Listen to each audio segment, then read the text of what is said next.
आप सुन रहे हैं विविध भारती पिटारा।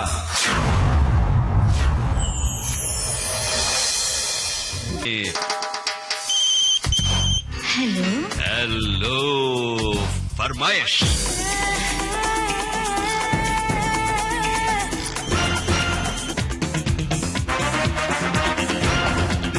नमस्ते दोस्तों, विविध भारती का स्टूडियो नंबर 1 आ गई हूँ मैं, आपकी रेडियो सखी ममता सिंह, लेकर आज का हेलो फरमाइश कार्यक्रम। और हमारे बहुत सारे श्रोता देश भर से फोन कर रहे हैं और श्रोताओं को इंतजार होगा बातचीत का। तो चलिए फिर शुरू करते हैं सिलसिला। ये है आज के प्रोग्राम का पहला कॉल। हाँ जी, हेलो फरमाइश। कैसे हो ममता सिंह जी? मैं बहुत बढ़िया हूँ, आप बताइए कैसे हैं? कौन बोल रहे हैं, कहाँ से? मैं जोधपुर राजस्थान से आपका नियमित विविध भारती का श्रोता दिनेश सोढ़ा बात कर रहा हूँ मैडम। जी दिनेश जी, बताइए राजस्थान के क्या हाल है, आपका क्या हाल है? मैं भी अच्छा हूँ मैडम, और अभी धंधा भी अच्छा चल रहा है, दुकानदारी करता हूँ, मोबाइल शॉप है मेरी। और राजस्थान में अभी ठंडी हवाएं चल रही है पश्चिमी विक्षोभ के कारण। जोधपुर में भी थोड़े हाल बेहाल है। मतलब ठंड की शुरुआत? गुलाबी ठंडा तो पहले दस्तक दी थी और अब थोड़ी ठंड, थोड़ा प्रकोप अपना ज्यादा दिखा रही है सर। जी जी। तो आज हम विविध भारती पर एक किताब लिखेंगे, उसमें हर एक अलम सर की बात लिखेंगे और एक प्रोग्राम लिखेंगे। जब लिखना होगा ये कि प्रोग्राम कैसे होते हैं, तो उसमें सबसे पहले ममता सिंह जी का और हेलो फरमाइश का नाम लिखेंगे। क्या बात है भाई, क्या बात है। बहुत बढ़िया। लेकिन जो लिखने वाले हैं उसकी तैयारी अगर की है तो चंद लाइनें सुनाइए। और लोगों से बात की क्या कि वो राजी हैं आपकी किताब में लिखने के लिए? बिल्कुल मैडम, मैं आपकी आवाज का बहुत बड़ा फैन हूँ मैम। पहले फैन था और अब कूलर ऐसी सब कुछ शामिल है मैम। जी बहुत बहुत शुक्रिया, मैं आपका बहुत बड़ा प्रशंसक हूँ। अब जरा बताइए, जो लिखने वाले हैं कुछ लाइनें बताना चाहते हैं, कहना चाहते हैं? वो हमने उसमें लिखा है कि दोस्ती शब्द का मतलब भी बड़ा मजेदार होता है। दो हस्ती, जब समुद्र ना हो तो कश्ती किस काम की, जब मजाक ना हो तो मस्ती किस काम की, दोस्त के लिए कुर्बान कर दी है जिंदगी, जब दोस्ती ना हो तो फिर जिंदगी किस काम की। वाह भाई वाह, दोस्ती के नाम ये पंक्तियां है ना।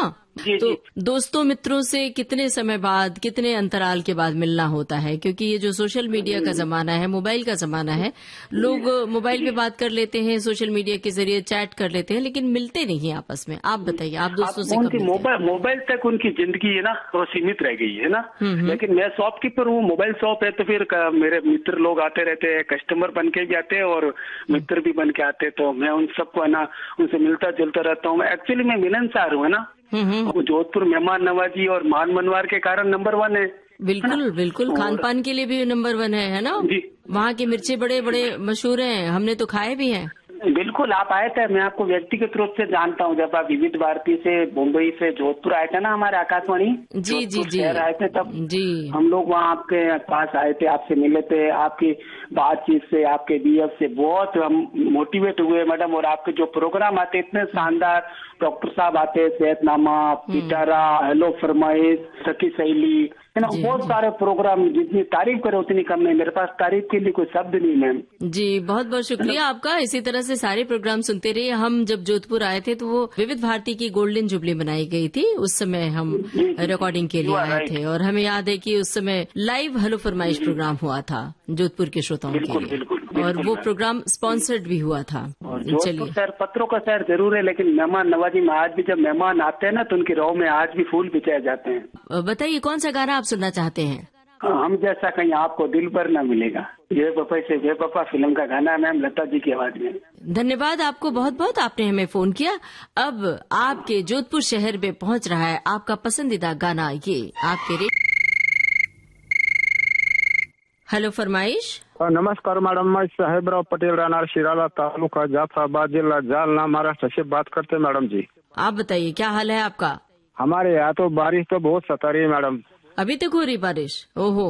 अभी तो बारिश हो गई, रात को तो रात भर बारिश हो गई सर। हमारे यहाँ मैडम जी, हमारे यहाँ कपास का जो धंधा था उसका तो बहुत ही खराब हुआ सर मैडम जी। उफ, देखिए भाई, अब क्या कहें, पर्यावरण का संतुलन इस तरह से हुआ है कि सब जगह बारिश खत्म ही नहीं हो रही है। अभी थोड़े दिन पहले मुंबई में भी खूब बरसात हुई थी। तो अब क्या किया जाए, थोड़ा जो अपने हाथ में है, अपने वश में है, वो काम किया जाए कि थोड़े पेड़ पौधे लगाइए। आप तो जालना गांव के पास है, तो आप इस मुहिम में थोड़ा शामिल होइए और लोगों को भी प्रोत्साहित कीजिए कि अपने अगल बगल पेड़ पौधे रोपें।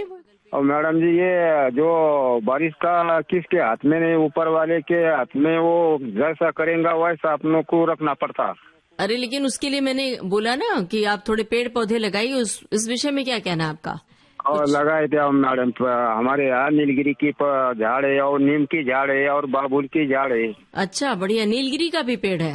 नीलगिरी का पेड़ है हमने खेत में, आप कटा सकते नहीं हम। हाँ हाँ, तो ये तो कहा जाता है कि नीलगिरी का तेल भी बनता है और बड़ा फायदेमंद होता है।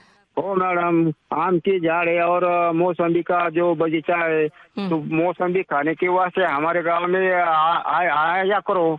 अच्छा, हम आ जाएं मौसम्बी खाने आपके गांव में? बिल्कुल बिल्कुल, जरूर आएंगे। और अभी आज तो हम आपका पसंदीदा गाना लेकर आएंगे आपके रेडियो सेट पर, तो बताइए कौन सा गीत सुनवाए? हेलो बदर का गीत सुनवा दीजिए, सरकी जो सरके तो धीरे धीरे। जी, सलमान खान की फिल्म है। तो बहुत बहुत शुक्रिया आपका, फोन किया आपने। अब सुनते हैं आपकी पसंद। हेलो फरमाइश मैम, नमस्ते। नमस्ते, हेलो, कौन कहाँ से बोल रहे हैं आप? ग्राम पोस्ट काछा भिटौरा, ब्लॉक मोतीगरपुर, जिला सुल्तानपुर, यूपी से बात कर रहा हूँ। मेरा नाम है दिलीप निषाद।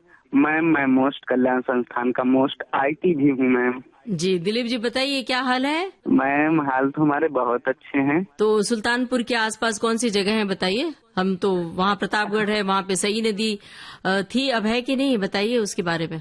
यस मैम, सई नदी है और हमारे सुल्तानपुर में गोमती नदी है मैम, और हमारे पड़ोसी जिला अयोध्या है, के बाद अम्बेडकर नगर है, अमेठी है, जौनपुर है मैम। क्या बात है, बहुत सारी जगहों के नाम बताए। तो कुछ खासियत है वहाँ पर? वहाँ के लोग कैसे हैं, मिलनसार हैं, या अभी वहाँ भी मोबाइल और तकनीक कितना पहुँचा है? यस मैम, तकनीक तो यहाँ फिलहाल है, पहुँचा हुआ है तकनीक, और लोग भी अच्छे हैं कि अच्छा सब कुछ चल रहा है, कोई दिक्कत की बात तो नहीं है लग रहा है। गांव का जो परिदृश्य होता था पहले, ग्रामीण सब आपस में एक दूसरे से मिलते जुलते थे, एक दूसरे के घर आया जाया करते थे, यूं कहें कि अक्सर ही लगभग रोजाना, और बैठकें होती थी, चौपाल होती थी। तो आपके आसपास या आपके घर में अभी भी ये सब परंपरा कायम है या खत्म हो गई? मैम ये चीज तो थोड़ा सा कम जरूर हो गया मैम, इसमें कोई दो बात नहीं है, लेकिन यह है कि जैसे पहले था कि पूरे गांव में लोग टहलते थे, अब केवल अपने चाचा के यहाँ, अपने बड़े पापा के यहाँ, मतलब थोड़ा सा दायरा जो है वो थोड़ा सा सीमित हो गया है, और लोग बिजी शेड्यूल में ज्यादा रहते हैं मैम, इसलिए लोग बहुत कम चांस मिल पा रहा है। कोई सुबह नाश्ता करके निकल जा रहा है और रात में आ रहा है, तो इसको लिए मतलब कोई कोचिंग जा रहे हैं तो शाम में ही थोड़ा बहुत हो पाती है मैम, मिलना हो पाता है। और एक समय ये भी परंपरा थी गांव में, आल्हा उदल की कहानियां होती थी, तो लोग पूरे गांव भर इकट्ठे होते थे। तो आल्हा उदल अभी बचा है आपकी तरफ या खत्म हो गया? जब कुछ फंक्शन रहता है, शादी रहती, पार्टी रहती है, कुछ प्रोग्राम रहता है, तो उसमें कुछ पुराने कार्यक्रम होते हैं, उससे लोग पूरी रात उसका प्रोग्राम देखते हैं, तो वहाँ पर लोग एकत्रित होकर के प्रोग्राम मैम पूरा देखते हैं। ये तो अभी भी है मैम। जी मैम मैं गाना सुनना चाहता हूँ। फिल्म का नाम है बद्रीनाथ की दुल्हनिया, और गाने के बोल हैं बद्री की दुल्हनिया। यही गीत सुनना चाहते हैं मैम। जी जी जी, इसमें कौन है कलाकार पता है? मैम इसमें वरुण धावन और आलिया भट्ट जी हैं। हाँ, अक्षय कुमार भी तो है, और इसमें नेहा कक्कर और देव नेगी की आवाज में। पूरी तैयारी कर रखी है आपने तो, बढ़िया। तो चलिए फिर अब बातचीत को दे रहे हैं विराम और आपको कह रहे हैं धन्यवाद। सुनते हैं आपके पसंद। हेलो फरमाइश। हाँ जी नमस्ते, अखिलेश जैन बोल रहा हूँ इंदौर से। नमस्ते, बताइए क्या हाल है अखिलेश जी? एकदम बढ़िया, मौसम खुशनुमा हो रहा है इंदौर का। अच्छा, हल्की गुलाबी ठंड ने दस्तक दी है? ठंड ने भी दस्तक दी, बारिश भी हो रही है। ओहो हो, तो बारिश का मौसम तो इस समय नहीं होना चाहिए, अब तो बारिश को रवाना हो जाना चाहिए। बरखा रानी जा ही नहीं रही है, देश के बहुत सारे भागों में बारिश हो रही है अभी। बताइए अपने बारे में, इंदौर शहर के बारे में बताइए, आप क्या करते हैं? जी मैं वैसे इलेक्ट्रॉनिक्स एंड टेलीकम्युनिकेशन इंजीनियर हूँ, पर पिछले 30 साल से पूरे समय फुल टाइम एस्ट्रोलॉजी और वास्तु कंसल्टेंसी करता हूँ। ओहो, तो इंजीनियरिंग फिर उसके बाद एस्ट्रोलॉजी, क्या बात है, उसमें आपको वो रास नहीं आई क्या जॉब में? मैंने जॉब में भी झंडे गाड़े थे, लेकिन इसमें ज्यादा रुचि बढ़ गई तो इसको प्रोफेशन बना लिया फुल टाइम। तो फिर जॉब छोड़ दी, मतलब इंजीनियरिंग का काम छोड़ दिया आपने? नहीं, मैं अभी जो काम करता हूँ उसमें भी इंजीनियरिंग का यूज होता है। हम काफी सारा टेक्निकल काम करते हैं इसमें। अच्छा। डिफरेंट एनर्जीज और रेडिएशन का क्वांटिटेटिव मेजरमेंट करते हैं और फिर उसके बाद उसका बैलेंसिंग करते हैं। काफी कारपोरेट क्लाइंट्स का भी हम काम कर रहे हैं। अच्छा, मतलब एस्ट्रोलॉजी को बाकायदा आपने वैज्ञानिक तकनीक से आयाम दिया? रिसर्च और सारा काम कर रहे हैं हम लोग। अच्छा अच्छा। तो कितना भरोसा होता है लोगों को? कैसे आप कन्विंस कर पाते हैं? कई बार लोग परेशान होते हैं, चले आते हैं, लेकिन बहुत विश्वास नहीं होता है। आज तकनीक के युग में लोग जैसे विज्ञान पर ही भरोसा करते हैं, इस सब पे नहीं भरोसा करते हैं। उसके लिए आप कैसे कन्विंस करते हैं? क्या करते हैं उन्हें? क्या साइंटिफिक है, एस्ट्रोलॉजी पूरा साइंटिफिक है और वास्तु भी पूरा साइंटिफिक है। जो भी वैदिक वास्तु के प्रिंसिपल्स हैं वो पूरा साइंटिफिक हैं। और हम लोग एक quantum energy scanner, aura scanner use करते हैं। उसमें डीएनए सैंपल्स का भी यूज होता है। अच्छा, और डिफरेंट फ्रीक्वेंसी सैंपल्स का भी यूज होता है। एक न्यूक्लियर साइंटिस्ट हैं डॉक्टर मैनम मूर्ति, उन्होंने पूरा सिस्टम डेवलप किया है। इंजीनियरिंग की आपने, इंजीनियर हैं तो कितनी मेहनत करनी पड़ी, कितनी पढ़ाई करनी पड़ी? क्योंकि आपकी बात हमारे विविध भारती के प्रोग्राम बहुत सारे श्रोता सुनते हैं, बहुत सारा युवा वर्ग सुनता है जो इस समय इंजीनियरिंग कर रहा होगा, आपसे कुछ इंस्पायर हो सकता है। बताइए कितने घंटे पढ़ना पड़ता है, कितनी मेहनत करनी पड़ती है? किसी भी इंजीनियरिंग या कोई सी भी फील्ड में मास्टरी करनी है तो काफी मेहनत करनी पड़ती है। और अपना पूरा एक स्टूडेंट के रूप में अगर आप बात करें तो पूरा समय देना चाहिए। मैं अभी भी स्टूडेंट ही हूँ, इतने साल बाद भी मेरी अभी भी पढ़ाई जारी है और पीएचडी की तैयारी कर रहा हूँ अभी। अरे वाह, क्या बात है। अभी किसी भी फील्ड में हूँ अगर, लेकिन आपको पूरा डिवोशन और नया से नया क्या आपकी फील्ड में हो रहा है उसके बारे में संपर्क में रहें, नया सीखने की कोशिश करें, नया जानने की कोशिश करें। जो भी स्थापित मान्यताएं हैं उसको भी आप अपनी कसौटी पे और विज्ञान की कसौटी पे उसको जांचें, परखें और आगे बढ़ें। जी जी, बिल्कुल, बहुत जरूरी है। देश दुनिया के बारे में जानकारी तो हर फील्ड में होना चाहिए। आप अपनी रुचियों के बारे में बताइए, क्या शौक है इसके अलावा? मेरी रुचियां तो बहुत विविध हैं। मैं ट्रैकिंग करता हूँ, पेंटिंग, स्केचिंग करता हूँ, कविताएं नियमित रूप से डेली कम से कम 1 या 2 कविताएं लिखता हूँ। अरे वाह, अच्छा, बढ़िया। भी लेखन कार्य करता हूँ। तो और देश विदेश घूमने का बहुत शौक है, फोटोग्राफी का शौक है। वाह वाह वाह, बहुत बढ़िया। अगर कविताएं कुछ याद हो आपको, 2 पंक्तियां सुनाना चाहे तो सुनाइए, अगर याद है तो। जरूर, अभी कल ही लिखी थी मैंने एक। यहाँ इंदौर में अभी वैसे तो बहुत काफी ग्रीन और साफ स्वच्छ शहर है, लेकिन यहाँ पे अभी काफी पेड़ों की कटाई हो रही है, तो उसी के ऊपर एक लिखी थी मैंने। बचा कर रखना उम्मीद पेड़ सी तुम, गिर भी जाए पत्तियां पतझड़ में, न होना उदास तुम। उगेगी कोपलें नहीं फिर बसंत की भोर में, मचेगा कलरव फिर अनगिनत पंछियों के शोर में। उठेगी महक हवा में, न धुएं की कसक फिजाओं में, सड़क फिर गुल और गुलजार होगी, बहती नदी में उठती गिरती लहरें, कश्तियां चंद पार होंगी। फिर खिलेगी रात सितारों के जोश में, बस न खोना तुम रखना खुद को होश में। मुलाजिम कई आएंगे लगा इल्जाम भरमाएंगे, हार जाना मगर तुम लिपट कर सुकून से, ये पेड़ों से मोहब्बत, ये जज्बा है जुनून से। बचा है एक मौका जिंदगी को फिर उगाने, पा है बीज मिट्टी उगने बड़े दस्तूर से। जी, क्या बात है भाई, बहुत बढ़िया। पर्यावरण संरक्षण के लिए, पर्यावरण बचाने के लिए अच्छी खासी आपने काफी सारे उसमें लगा हुआ हूँ। पर्यावरण संरक्षण की काफी सारी गतिविधियों से भी जुड़ा हूँ और प्रतिवर्ष अपनी ओर से कम 1000 पेड़ डोनेट करता हूँ। वाह वाह वाह, बहुत बढ़िया। तो जो श्रोता आपकी बात सुन रहे होंगे वो भी प्रेरित होंगे कि वो खुद पेड़ लगाएं और दूसरों से भी लगवाएं। दूसरों को, अब तो ये तरीका भी, फैशन भी चल पड़ा है कि आप किसी के घर जाते हैं तो उपहार स्वरूप आप पौधे ले जाते हैं, जो पौधे आप रोप सकते हैं, अपने गमले में लगा सकते हैं। तो बहुत अच्छी बात है, ये बहुत बढ़िया बात बोली है। अब बताइए जरा, कौन सा गाना आप सुनना चाहते हैं? जुर्म का है, जब कोई बात बिगड़ जाए, जब कोई मुश्किल पड़ जाए तुम। हेलो, फरमाइश। जी, मैं ईदगाह श्रीनगर से ऋषि जान। श्रीनगर से, जी बताइए, क्या हाल है श्रीनगर का? जी ठीक है, मौसम तो ठीक है। आज थोड़ा थोड़ा सर्दी है। सर्दी शुरू हो गई? हाँ, सुबह शाम को अभी सर्दी की है। और श्रीनगर के डल झील की जानकारी दीजिए। वाह वाह, कल हमें उधर ही था डल झील के पास। हम 1-2 दिन के बाद ही वहाँ चले जाते हैं। वहाँ का मंजर भी बहुत ही अच्छा है। जी जी, और डल झील में शिकारे पे बैठ के सैर करना बड़ा ही सुखद लगता है। जी बिल्कुल, बहुत ही आनंद आता है।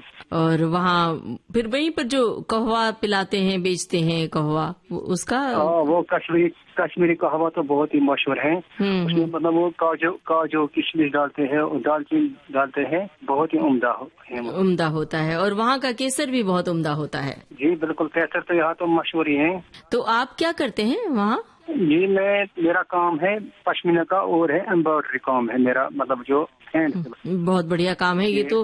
और पश्मीना का काम, पश्मीना के शॉल तो लोग वहाँ से जाते हैं तो बहुत सारे खरीद के ले आते हैं, पूरे देश में मशहूर है। लोग असली पश्मीना ढूंढते हैं कहाँ मिलता है। तो क्या ध्यान रखना पड़ता है जब ये आप कढ़ाई बुनाई करते हैं, तो किन बातों का ख्याल रखते हैं आप? एक तो हमें यहाँ पे लाइट होनी चाहिए, मतलब ये ट्यूब लाइट मतलब दिन भर अच्छी होनी चाहिए।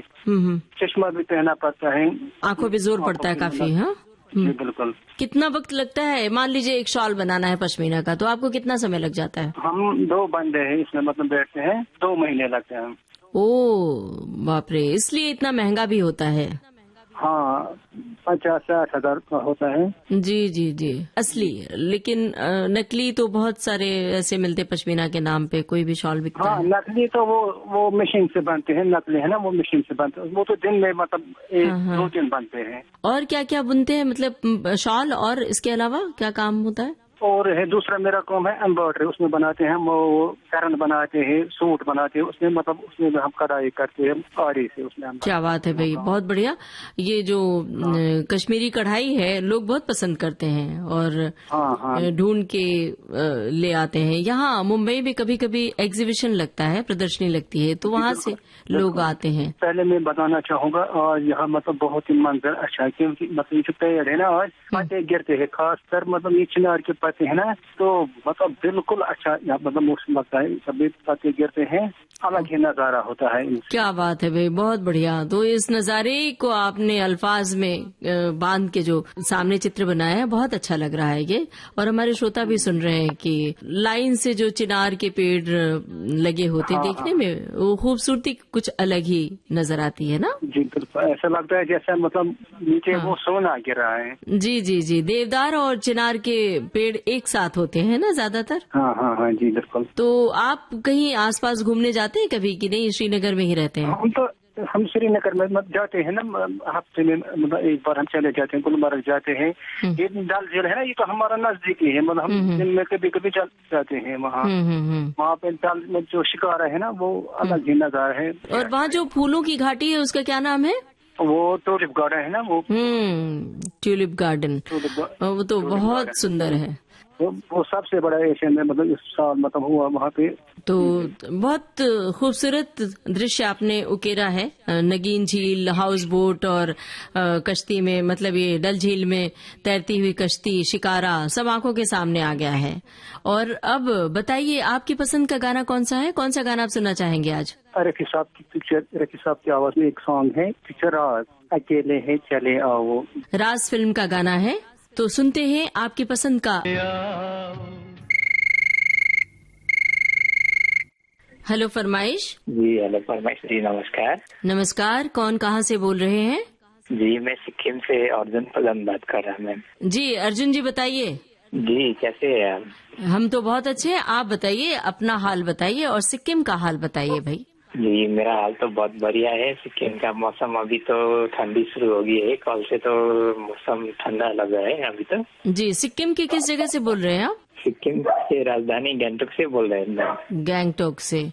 तो वहाँ की कुछ कुदरती जगहों के बारे में बताइए। लोग तो घूमने जाते हैं सिक्किम, गैंगटोक जाते हैं, वहाँ से फिर आसपास की कौन कौन सी जगह है घूमने लायक? घूमने लायक इधर तो माउंट एवरेस्ट, कंचनजंगा है, नथुला बॉर्डर बोलते हैं ना वो चाइना का।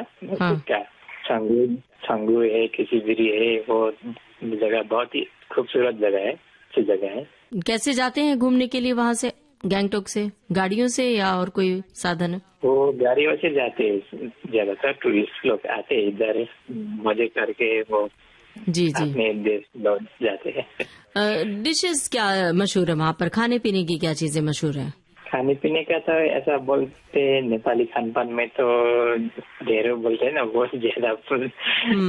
और नूडल्स ज्यादा, मैगी नूडल्स ज्यादा मशहूर है। जी जी, नूडल्स है और सबसे बेस्ट तो मोमो बोलते हैं। हाँ। ज्यादा पसंद। जी जी जी, बताइए आपका क्या काम काज है? जी, मेरा तक काम तो नहीं है, तो आप लोग का कार्यक्रम सुनना है ना, जो विविध भारती का जितने भी कार्यक्रम है मुझे सभी अच्छे लगते हैं। वो आप लोग का सभी शैली कार्यक्रम लेकर आते 3 बजे है ना, वो भी अच्छा लगता है मुझे। जी बहुत बहुत धन्यवाद। और अब बताइए कौन सा गाना सुनना चाहते हैं? ये रिव्यू फिल्म का है, सोनू निगम और अलका याग्निक की आवाज में, मेरे हमसफर मेरे पास वो वाला गाना सुना दीजिएगा। जी बहुत बहुत धन्यवाद, फोन किया आपने। अब हेलो फरमाइश। हेलो फरमाइश, दीदी कैसी हो आप? मैं बहुत अच्छी हूँ, आप बताइए क्या हाल है, कौन बोल रहे हैं और कहाँ से बोल रहे हैं? जय बजरंग रेडियो श्रोता संघ, बस स्टैंड, बंडा विलेज, जिला सागर, मध्य प्रदेश। आपके लिए मैं श्रोता लक्ष्मण को चाय वाले बोल रहा दीदी। नाम क्या है आपका? लक्ष्मण रेखवार, चाय वाले, चाय पी लो दीदी। जी लक्ष्मण रायकवार जी, आपकी फरमाइश बहुत आया करती थी पहले पोस्ट कार्ड में। हाँ दीदी, हाँ बहुत ज्यादा डालते थे और हम विविध भारती के बहुत ज्यादा फ्रेंड हैं अच्छे। और आप भी अच्छा कार्यक्रम पेश करते हैं, बहुत अच्छा लगता है। हेलो सहेली गाता है, छाया गीत आते हैं, बहुत अच्छे कार्यक्रम है जो हम सुनते हैं। जी बहुत धन्यवाद। चाय के बारे में आपने बोला कि चाय का बिजनेस है आपका, चाय बनाते हैं? हाँ चाय बनाते हैं दीदी, आप आइए, आपका चाय पिलाएंगे और मुंगोड़ी, रसगुल्ला, जलेबी। अरे बाबा सब खिलाएंगे। क्या बात है भाई। हाँ, बिल्कुल हमारी टीम आएगी। लेकिन चाय में क्या स्पेशल होता है? इलायची वाली चाय, अदरक वाली चाय, आपकी चाय कौन सी स्पेशल चाय है बताइए? हमारे तो दूध से चाय बनती है, दूध अच्छा होगा तो चाय अच्छी बनेगी। इलायची भी डाल देते हैं, अदरक भी डाल देते हैं। कई बार कहीं आजकल बड़ा अलग सा चलन चला है चाय में बहुत सारे प्रयोग, किशमिश वाली चाय और कोल्ड टी भी चला है, तो ये सब इसके बारे में आपको पता है? चाय के जो बहुत सारे, हम तो देसी आइटम चलाते हैं, कोई विदेशी वाला नहीं, बनावट वाला काम नहीं करते। और देसी चाय ज्यादा अच्छी लगती है, वो भी कुल्हड़ में, मिट्टी वाले जो बर्तन आते हैं उसमें, है ना? हाँ, पहले कांच के चलते थे, अब कुल्हड़ भी चलने लगे हैं बहुत ज्यादा। बताइए कौन सा गाना आप सुनना चाहते हैं रायकवार जी? आज सुनवा दियो दीदी, राजा हिंदुस्तानी का, कितना प्यारा तुझे रब ने बनाया, जी करते देखता रहूं। और ऐसा लगता है चलती है गाड़ी, उड़ती है धूल, आती है दीदी तो खिलते हैं भूल, और हमें नहीं आना कभी भूल। क्या बात है भाई, बहुत बढ़िया। बिल्कुल, विविध भारती और आप सभी श्रोताओं का साथ हमेशा का है। तो धन्यवाद बहुत बहुत, फोन किया आपने। हेलो फरमाइश। हेलो फरमाइश। जी हाँ, कौन कहाँ से बोल रहे हैं? जी ममता जी नमस्कार, मैं नवसारी गुजरात से जयेश पंचाल बोल रहा हूँ। नमस्कार जयेश जी, बताइए क्या हाल है? बहुत ही बढ़िया है, आप कैसी है ममता सिंह जी? एकदम बढ़िया। तो गुजरात के बारे में कुछ जानकारी दीजिए हमारे श्रोताओं को। जी नवसारी के बारे में तो यहाँ गुजरात के खान पान बहुत अच्छे है, गुजराती थाली बहुत अच्छी मिलती है हमारे वो नवसारी में। और आप जो आइएगा हमारे नवसारी की मुलाकात, तो आप जरूर आइएगा, गुजरात आइएगा तो हम जरूर आपको खाना खिलाएंगे गुजराती थाली। एकदम बढ़िया, बिल्कुल जरूर आएंगे। फिलहाल तो आपके रेडियो सेट पर आएंगे आपका पसंदीदा गाना लेकर। वैसे जो गुजरात के व्यंजन है बहुत मशहूर है, खाखरा और फाफड़ा और खांडवी और ढोकला, ये सब भी बड़े अच्छे लगते खाने में। हाँ, और क्या है कि सूरत यहाँ के वो नवसारी के सेव खमणी अच्छी है, तो वो सूरत के लोचा बहुत प्रख्यात है। अच्छा, तो इनमें से आपको कुछ बनाने भी आता है? ना, मैं तो नहीं बना सकता दीदी, मैं तो आँख से ब्लाइंड हूँ, मुझे दिखाई नहीं दे रहा है, और मेरी अम्मा खाना बनाती है। ओहो, अच्छा। फिर पढ़ाई लिखाई आपकी कहाँ तक हुई है, कैसे हुई है? वो मैं पहली तक पढ़ने के लिए गया था। वो क्या हुआ कि मुझे मेरा शरीर ने साथ नहीं दिया, मैं बहुत बीमार पड़ रहा था, तो फिर मैं छोड़ दिया स्कूल मैंने। तो और क्या है कि वो मेरे पापा भजन गायक थे, तो उन्होंने मुझे गाना सिखा दिया। अच्छा, तो गाना सीखा है, तो आप क्या गुनगुनाएंगे कुछ अभी? जी जरूर, मैं गुजराती में गाऊंगा, पर आपको लोगों को समझ आएगा नहीं आएगा। हाँ, तो आप गाइए, पर थोड़ा सा बता दीजिएगा हिंदी में। हिंदी में मैं तो, या तो हिंदी में गाइए, हिंदी में सुनाइए। हिंदी में एक गोपी का भजन सुनवा सकता हूँ मैं आपको। रामचंद्र कहे गए सिया से ऐसा कल झुक आएगा, धन टूटेगा दाना चुनता, कौआ मोती खाएगा। ये महेंद्र कपूर साहब ने भजन गाया था जी, बहुत बढ़िया। जो मंगलवार को रात को 9:30 बजे जो छाया गीत प्रोग्राम करती है, बहुत अच्छे प्रस्तुति है आपकी। जी, बहुत बहुत धन्यवाद। आप इसी तरह सुनते रहिए। कौन सा गाना आप सुनना चाहते हैं? जी, मैं गाना सुनना चाहूंगा, तो मेरी एक गुजारिश है कि पूरा गाना सुनवाएगा। जी। रफी साहब की आवाज में जो गाना है ना, वो शम्मी कपूर पर फिल्माया गया, वो फिल्म का नाम है प्रोफेसर। गाने के बोल है, ए गुल बदन फूलों की महक कांटों की चुभन, तुझे देख के कहता है मेरा मन। ये गाना सुनना है जी। हेलो हेलो, फरमाइश। हेलो फरमाइश जी, कौन कहाँ से बोल रहे हैं? मैं गिरगांव तहसील बसमत जिला हिंगोली महाराष्ट्र से गजानन नांदेड़ बोल रहा हूँ भाई जी। जी गजानन जी, बताइए क्या हाल है आपके शहर का, नांदेड़ का, और आपका क्या हाल है? बस ठीक ठाक है। मौसम तो थोड़ा अभी तो बारिश की संभावना है दीदी। तो संभावना कैसे पता चला? मौसम विभाग से या आपने खुद अंदाजा लगाया? खुद नहीं सर, आपने दीदी अभी तो कैसा है बारिश का मौसम ही ऐसा है, 2 दिन से धूप ही नहीं निकली हमारे गाँव में। जी, क्या करते हैं आप? खेती किसानी करता हूँ दीदी। अच्छा, क्या उपजता है? कौन सी फसल वहाँ पर पैदा होती है?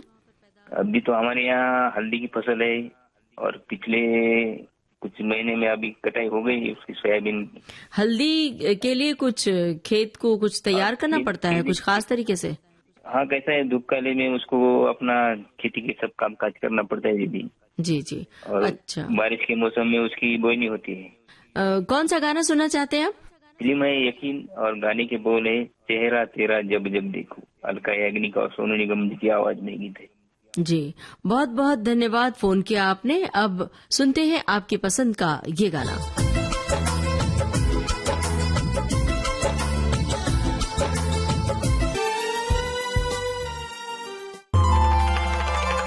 आप सुन रहे हैं विविध भारती पिटारा।